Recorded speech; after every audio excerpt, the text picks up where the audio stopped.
Hari ini saya akan khotbah tentang be the best you. Jadilah dirimu yang terbaik. Katakan kanan kirimu, be the best you. Matius 5 ayat 48. Karena itu haruslah kamu sempurna, sama seperti Bapamu yang di sorga adalah sempurna. Saya percaya setiap kita diciptakan menurut gambar dan rupa Allah. Dan Dia rindu untuk setiap kita terus bertumbuh, disempurnakan menjadi sama seperti Dia. Yang mau katakan amin. Saya ingin kita lihat ayat ini dalam terjemahan Amplified Bible. Dikatakan, you therefore must be perfect, growing into complete maturity of godliness in mind and character, having reached the proper height of virtue and integrity as your heavenly Father is perfect. Bahasa Indonesianya yuk, lebih gampang. Kita lihat, karena itu kamu harus menjadi sempurna, bertumbuh dalam kedewasaan rohani, dalam pemikiran dan karakter, hingga mencapai tingkat kebajikan dan integritas yang sejati, sama seperti Bapamu yang di sorga adalah sempurna. Satu lagi terjemahan yang baik dari The Message Bible. Kita lihat langsung bahasa Indonesianya, kita baca yuk. Singkatnya, yang aku katakan adalah bertumbuhlah. Kamu adalah warga kerajaan Allah. Maka hiduplah seperti itu. Hiduplah sesuai dengan jati dirimu yang diciptakan oleh Allah. Hiduplah dengan murah hati dan penuh kasih kepada sesama. Sebagaimana Allah berlaku demikian terhadap kamu. Saya percaya Tuhan mau kita terus bertumbuh. Katakan amin. Bertumbuh menjadi versi terbaik yang Tuhan mau buat setiap kita. Never stay the same. Jangan puas untuk terus begini. Kita harus mau terus bertumbuh dan jadi lebih baik.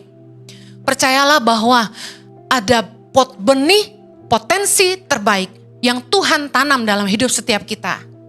Yang Tuhan mau kita menghidupinya. Tuhan mau kita terus bertumbuh dalam iman. Dikatakan dalam kedewasaan rohani, baik secara pemikiran maupun karakter.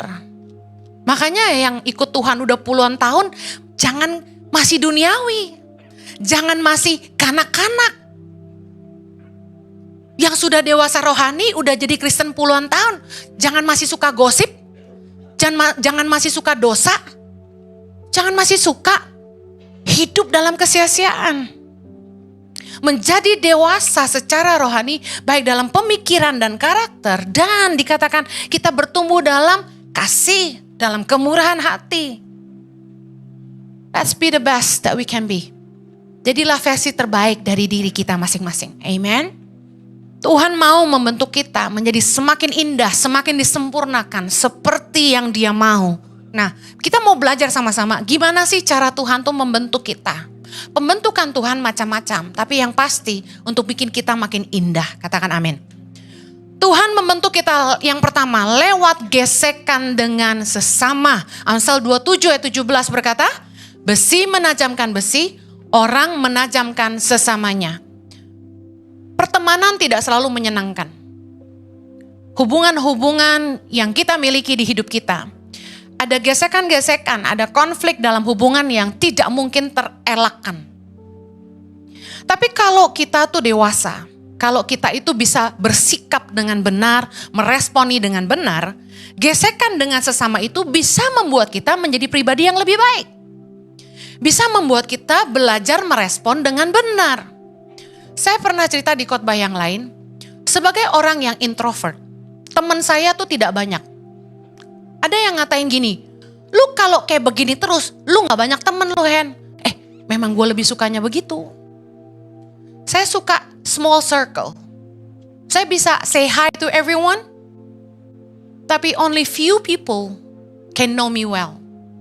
Saya gak izinin semua orang ngerti hidup saya secara dekat. Hanya orang-orang tertentu yang saya nyaman, mereka bisa dekat banget sama saya. Kalau gak nyaman pasti gak dekat. Nah,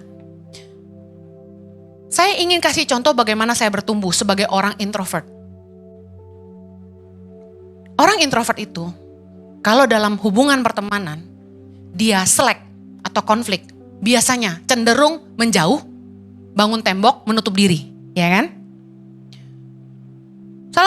Satu kali dalam pertemanan saya punya teman baik di Australia. Saya tuh gak pernah tahu bahwa saya tuh seperti itu. Sampai dia kasih tahu saya.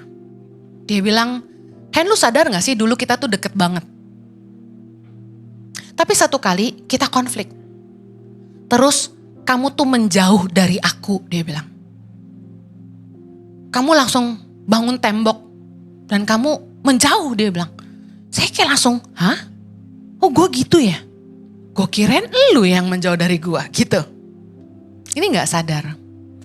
Tapi kemudian kami jadi tetap berteman baik sampai hari ini dia jadi sahabat saya. Satu kali lagi dalam hubungan ada temen yang pengen punya hubungan yang baik sama saya.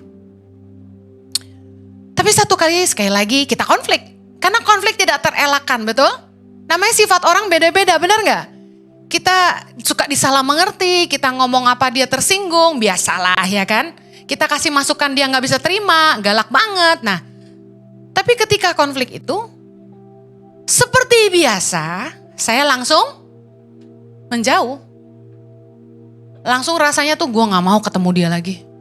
Males, gak mau ngomong lagi. Maunya menjauh, bangun tembok. Tapi ketika saya belajar ngerti, Henny, kamu nih hamba Tuhan. Kamu ngerti arti kata kasih. Yesus bilang, kasihilah musuhmu. Musuh itu not necessary orang yang jahat sama kita, tapi orang yang kita anggap musuh. Orang yang kita gak suka, bisa paham? Saya ingin bertumbuh. Saya ingin hidup dalam kebenaran firman.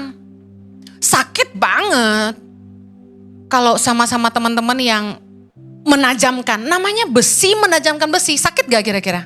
Sakit. Saya tahu keberadaan dia di hidup saya adalah untuk mengasah saya. Supaya saya bertumbuh. Akhirnya saya kalahkan perasaan saya sendiri. Ini yang saya suka bilang sama para perempuan kaum Hawa. Live beyond your feeling. Hiduplah melampaui perasaanmu. Jangan hidup dipimpin perasaan. Kamu ndak akan bertumbuh. Bayangin kalau kita hidup dipimpin perasaan. Gak senang sama mantu, kita benci. Kita menjauh. Gak senang sama mertua, sebaliknya ya, biar adil. Kita tutup pintu. Kita gak mau kunjungin mertua, anak-anak kita gak bawa. Suami juga gak mau lihat muka mertua perempuan. Yang menantu perempuan juga gak mau lihat mertua perempuan. Kok keduanya mertua perempuan? Enggak deh ya.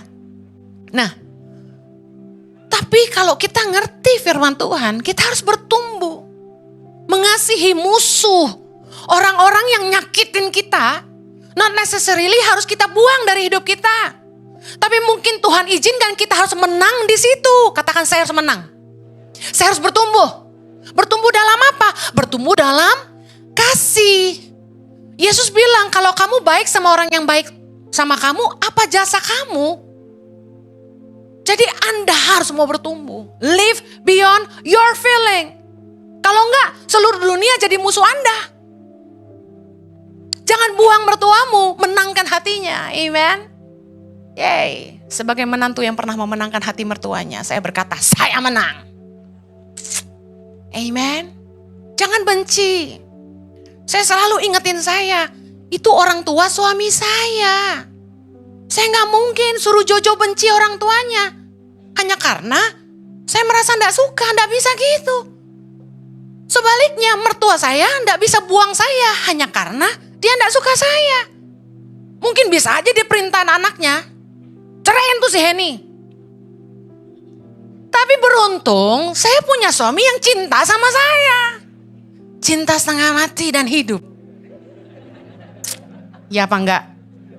Kalau mau selamat bilang iya aja. Enggak deh. Tapi benar terjadi loh. Berapa banyak mertua-mertua yang suruh anaknya ceraiin pasangannya.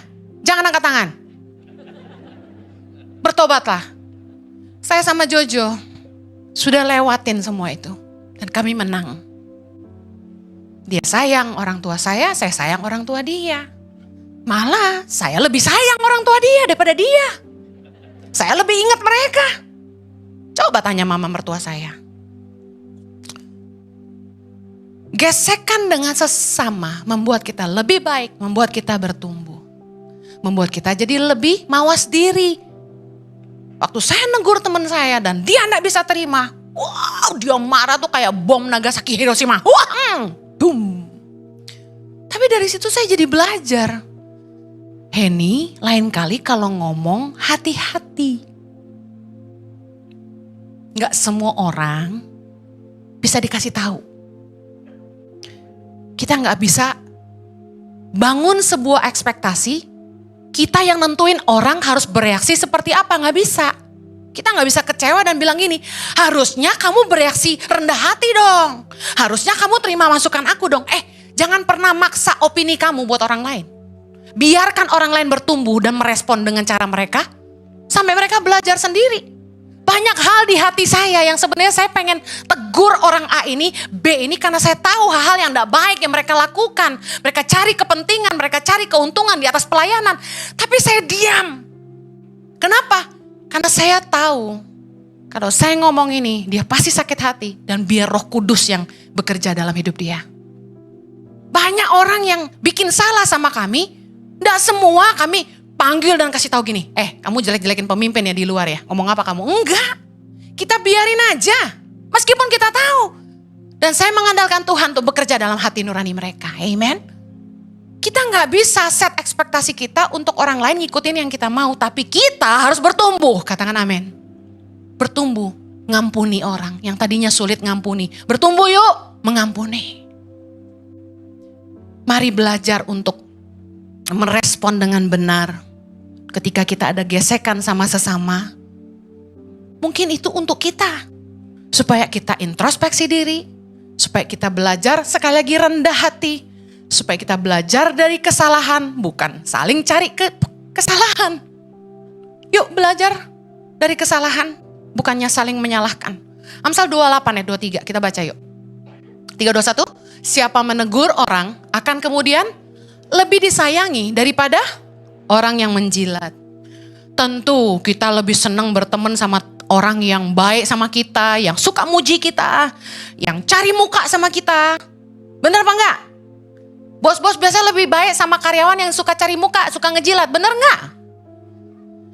Dibandingin orang-orang yang enggak sepaham, enggak selalu sepaham sama kita. Orang-orang yang mungkin kurang menghargai kita, kurang sependapat sama kita. Kita gak seneng nih sama mereka. Tapi pernah gak kita berpikir, bagus juga ada orang-orang kayak gitu, jadi kita jadi lebih baik. Ada angle-angle yang kita gak kepikiran, tapi berkat dia kita jadi lebih baik. Kita tuh butuh loh orang-orang di hidup kita yang berani memberitahukan kelemahan kita, kesalahan kita, dan bahkan ini menantang kita, challenge kita to be better. Challenge kita untuk jadi orang yang lebih baik. Orang-orang yang kasih tahu kita kelemahan kita, nggak selalu mereka benci kita. Apa sih untungnya, benar gak? Contoh, kalau saya mengasihi Anda, saya khotbah marah-marah katakan.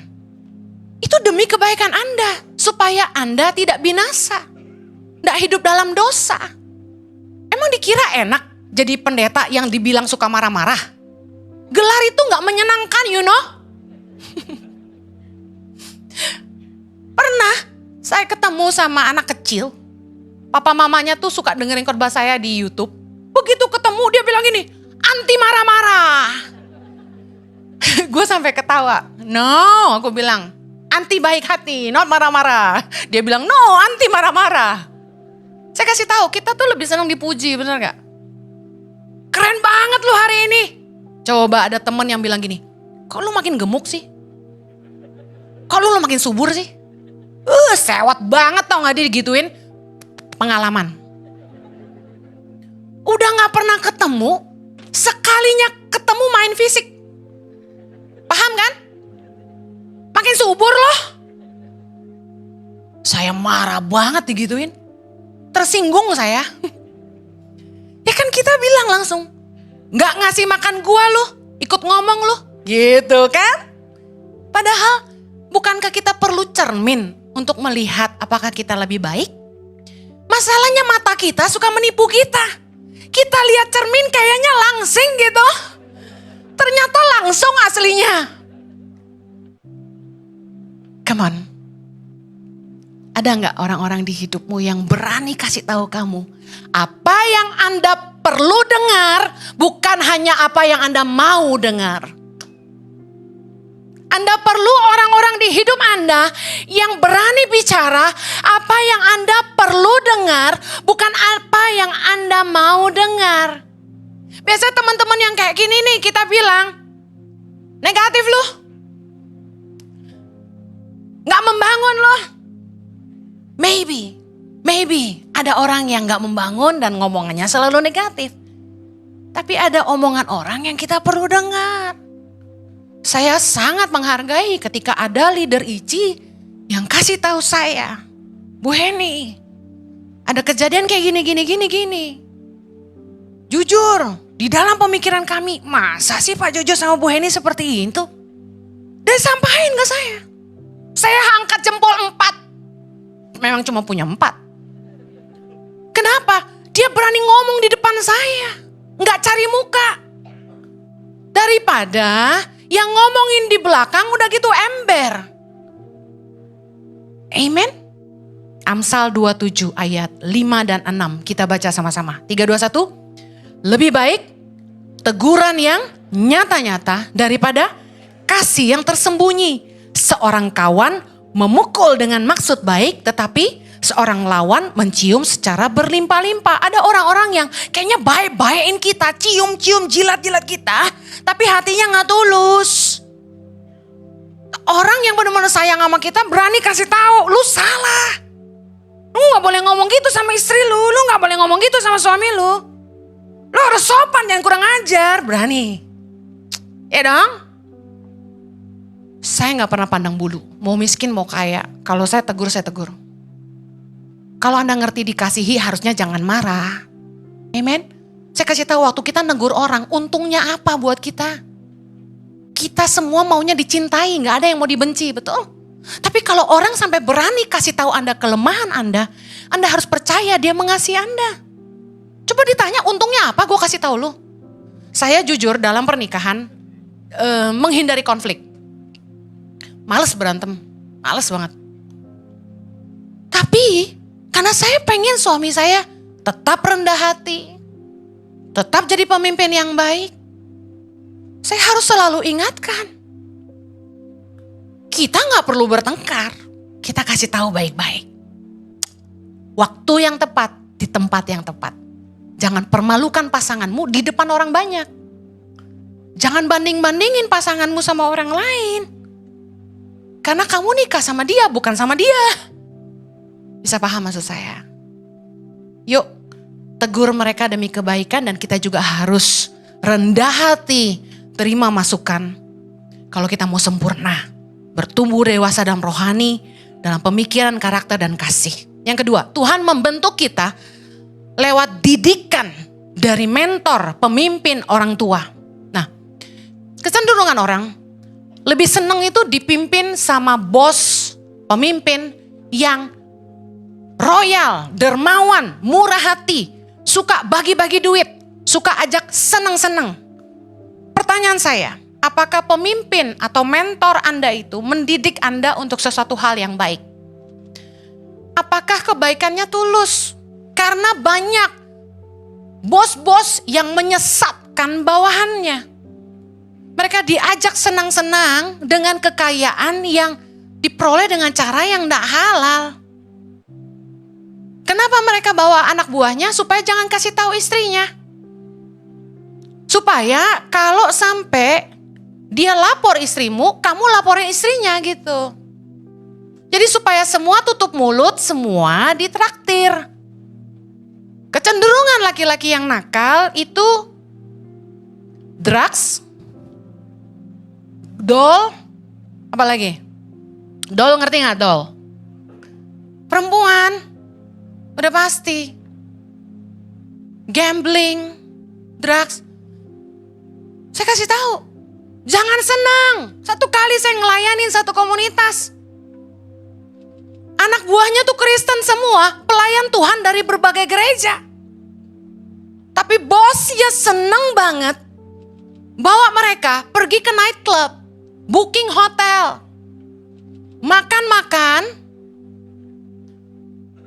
main perempuan, ngedrug, mabuk, drunk, drugs, and dolls.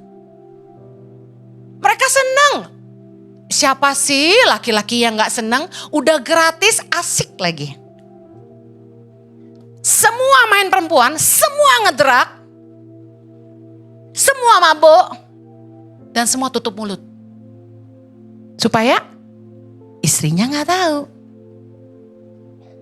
Pemimpin yang baik adalah pemimpin yang menginspirasi lewat keteladanan hidup.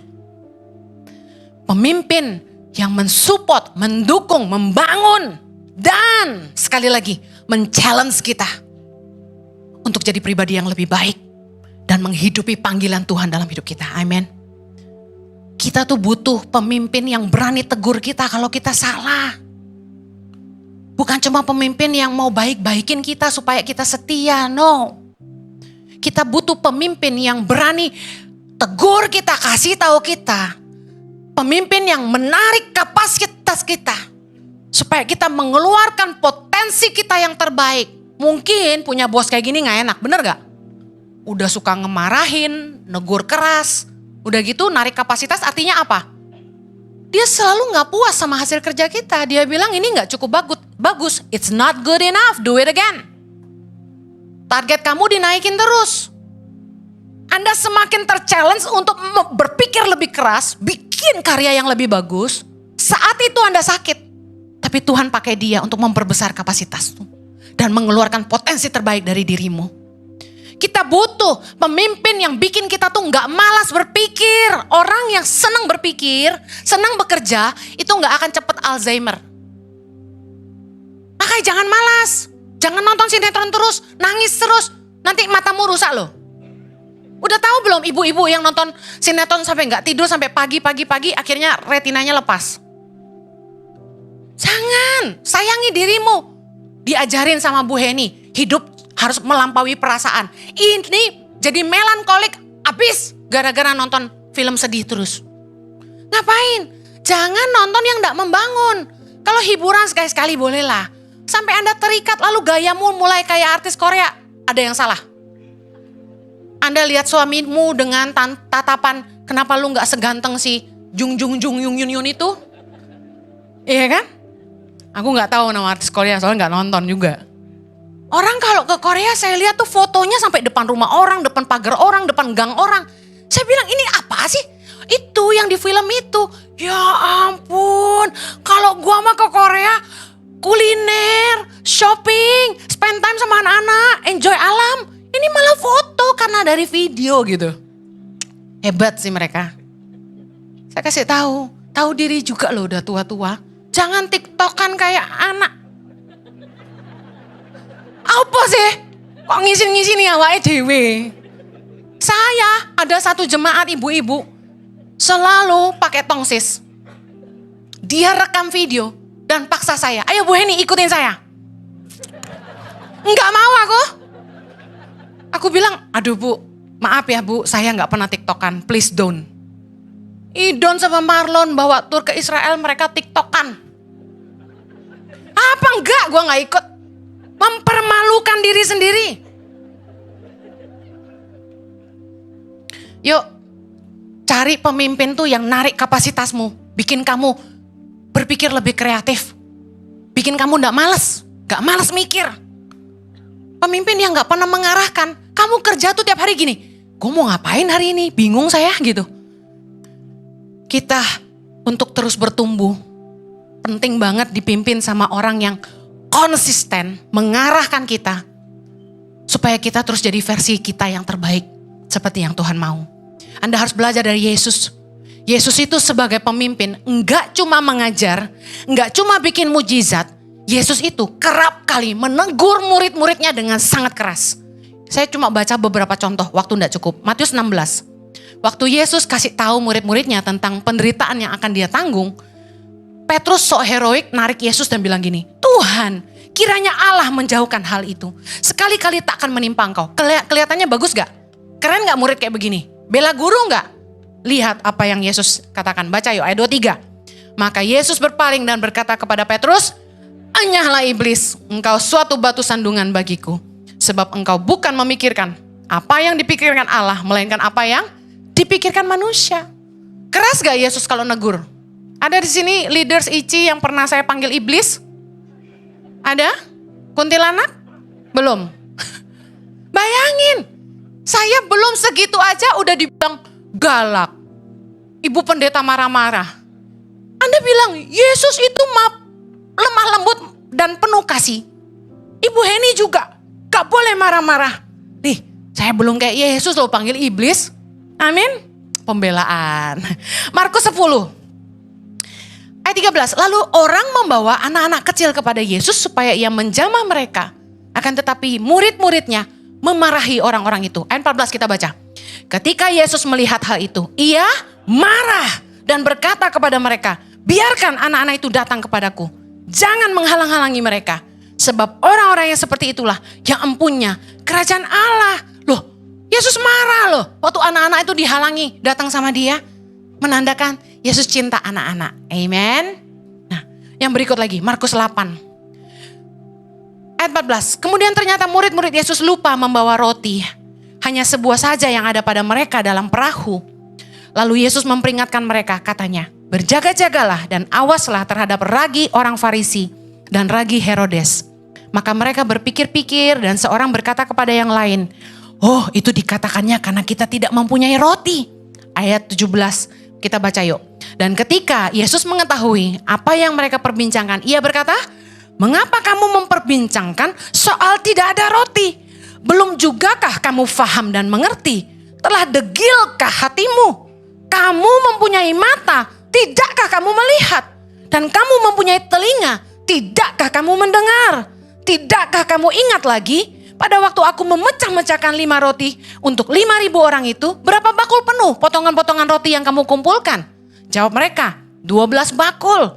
"Dan pada waktu 7 roti untuk 4.000 orang, berapa bakul penuh potongan-potongan roti yang kamu kumpulkan?" Jawab mereka, 7 bakul. Lalu katanya kepada mereka, "Masihkah kamu belum mengerti?" Kira-kira nadanya gitu. Enggak yang, "Mengapa kamu memperbincangkan soal tidak ada roti? Belum jugakah kamu faham? Telah degilkah hatimu?" Enggak gitu bos kalau baca. Anda harus ngerti Yesus gemes banget sama murid-muridnya. Bilang, "Gemes gue." Nah kayak gitu. Kurang lebih kayak gitu Yesus ngomongnya. Gemes gue. Ini kalau saya bahasakan bahasa sehari-hari ya. Yesus ngomong gini, "Lu buta. Lu gak punya kuping. Lu tuli." Bisa paham? Gemes dia tuh. Saya udah bikin mujizat 2 kali di depan mata kamu. 5 roti masih sisa 12 bakul. 7 roti masih sisa 7 bakul. Kok yang lebih sedikit sisanya lebih banyak ya? Luar biasa ya. Dengerin. Yesus gemes banget sama murid-muridnya. Jadi kalau saya suka gemes sama kalian, maklumilah. Kalau Anda ditegur keras oleh pemimpin, oleh mentor, jangan malah sakit hati. Tapi introspeksi diri supaya kamu lebih baik lagi. Kata firman Tuhan, bodohlah orang menyatakan sakit hatinya seketika itu juga. Saya kasih tahu, dikasih tahu, malah sakit hati. Ada. Nyampe ke saya. Ada salah satu staf di bawah, jauh di bawah pemimpin. Sakit hati sama saya. Dia merasa saya khotbahin dia. Aduh, saya kasih tahu sama staf saya. Hidup gue nih sejak jadi gembala dan tidak khotbah kemana-mana, makin sempit dunia gue. Sekeliling gue cuma lu lagi. Sedangkan saya modelnya kalau khotbah selalu ada ilustrasi, bener gak? Ada contoh dari hidup sehari-hari, bener kan? Lah contohnya dari mana? Bukan dari masalah-masalah yang saya hadapi sehari-hari. Jangan tersinggung kalau jadi contoh. Yang penting saya gak nunjuk nama, gak nunjuk orang. Nih dia nih, gak gitu. Kalau saya sampai nunjuk-nunjuk, apalagi pasang mukanya di LCD, Anda sakit hati ya udah. Tapi kalau cuma buat jadi contoh, ya bertobat aja. Bener gak? Paling yang tahu ya dia aja ya kan. Nah itu gue tuh, bangga harusnya. Dikotbahin lo sama Bu Heni, keren gue. Tapi akhirnya di antara staf Tangan Pengharapan dan IJ jadi sebuah joke. Hati-hati, ntar jadi bahan khotbah gitu. Haleluya. Ayo rendah hati terima didikan. Katakan kalian kirimu, rendah hati terima didikan. Yang terakhir, Tuhan membentuk kita untuk jadi lebih indah. Itu melalui apa? Proses kehidupan. Pergumulan, penderitaan. Tuhan mau kita bertumbuh. Jadi versi kita yang terbaik. Tapi kita harus bereaksi dengan benar. Yakobus 1 ayat 2. Kita baca yuk. Saudara-saudaraku, anggaplah sebagai suatu kebahagiaan apabila kamu jatuh ke dalam berbagai-bagai pencobaan. Sebab kamu tahu bahwa ujian terhadap imanmu itu menghasilkan ketekunan. Dan biarkanlah ketekunan itu memperoleh buah yang matang supaya kamu menjadi sempurna dan utuh dan tak kekurangan suatu apapun. Tuhan ngizinin pergumulan, penderitaan, pencobaan terjadi dalam hidup kita supaya kita jadi sempurna. Sebenarnya kunci dalam mengatasi dan menghadapi badai kehidupan, pergumulan dan proses kehidupan adalah ini. Semakin cepat Anda memahami maksud Tuhan dalam sebuah proses dan punya keinginan untuk mau berubah, mau rendah hati, dan belajar sungguh-sungguh mengandalkan Tuhan, proses itu akan cepat selesai. Saya ulangin. Waktu Anda ngadapin proses kehidupan, badai kehidupan, masalah di kehidupan, nomor satu yang Anda harus cari itu, Tuhan, saya sedang diajar apa? Ngerti yo. Karena Tuhan menghajar kita untuk kebaikan kita, kata firman Tuhan. Jadi coba cari tahu apa yang kamu harus lakukan. Proses ini tujuannya apa? Cepat belajar, rendah hati, mau berubah dan mengandalkan Tuhan. Kalau kita sombong, Tuhan akan kirim orang-orang untuk menekan kita, merendahkan kita supaya kita belajar rendah hati. Matius 23 ayat 12. Dan barang siapa meninggikan diri, ia akan direndahkan, kata Yesus. Dan barang siapa merendahkan diri, ia akan ditinggikan. Jadi jangan heran. Kenapa sih gue dikirim orang-orang yang kayak gini, yang membuat saya merasa gak berharga, membuat saya merasa diinjak-injak, misal gitu. Mungkin Tuhan lagi ngajarin kamu untuk rendah hati. Jadi kalau proses itu mau cepat kelar, apa yang Anda harus lakukan? Rendah hatilah supaya Anda ditinggikan. Kalau kita itu mengandalkan manusia, mengandalkan kekuatan sendiri, apa yang akan terjadi? Kita akan ngalamin proses di mana semua jalan ditutup sama Tuhan. Udah muter otak tapi bisnis tetap gak jalan. Udah invest sana sini tetap gak jalan. Nah, belajar apa? Mengandalkan Tuhan. Jangan berjalan menurut pikiranmu sendiri.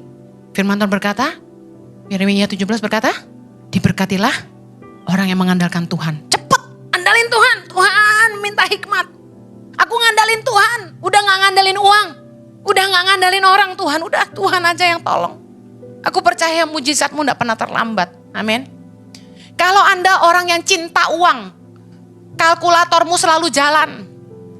Yang Anda jadiin mata uang di hidupmu itu duit, kekayaan. Terus pelit lagi. Saya kasih tahu, masalahnya apa? Tuhan akan kirim orang-orang yang akan memaksa Anda keluar duit.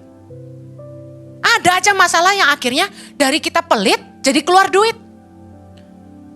Kalau Anda suka ngeluh, komplain terus. Tuhan akan kirim banyak orang susah ngelilingin Anda. Orang stres dikirim Tuhan ke dalam hidupmu. Ngapain? Supaya kamu berkaca. Lu gak yang paling susah ya. Masih banyak orang lain yang lebih menderita dari kita. Contoh dulu saya suka ngeluh punya suami galak. Ngeluh punya suami dominan, abis, otoriter. Saya suka ngeluh dulu. Suami saya cool kayak kulkas. Gak perhatian. Apa yang terjadi? Saya dikirimin orang-orang yang konseling itu. Suaminya gak kerja, suaminya gak tanggung jawab, suaminya lembek, suaminya suka main perempuan, suka judi, mabuk. Dalam hatiku, Tuhan terima kasih, Jojo baik sekali. Haleluya. Tuhan tahu aku gak akan kuat menghadapi semua cobaan yang mereka alami ini. Kalau Jojo cuma begitu doang gak apa-apa lah. Sampai saya belajar, Jojo berubah jadi mesra. Haleluya. Ayub 5 ayat 17. Sesungguhnya berbahagialah manusia yang ditegur Allah. Sebab itu janganlah engkau menolak didikan yang maha kuasa. Amsal 3 ayat 11. Hai anakku, janganlah menolak didikan Tuhan. Janganlah engkau bosan akan peringatannya. Karena Tuhan memberi ajaran kepada yang dikasihinya. Seperti seorang ayah kepada anak yang disayanginya. Saya akhiri. Meresponlah dengan benar di tengah proses, di tengah penderitaan. Supaya Anda berbuah manis dan menjadi versi yang terbaik yang Tuhan mau dalam hidup Anda. Amen. Proses Tuhan yang pertama, gesekan lewat sesama. Yang kedua, didikan dari pemimpin atau mentor. Yang ketiga, lewat proses kehidupan. Meresponlah dengan benar, bertumbuhlah, jadilah sempurna di dalam nama Yesus. Amen.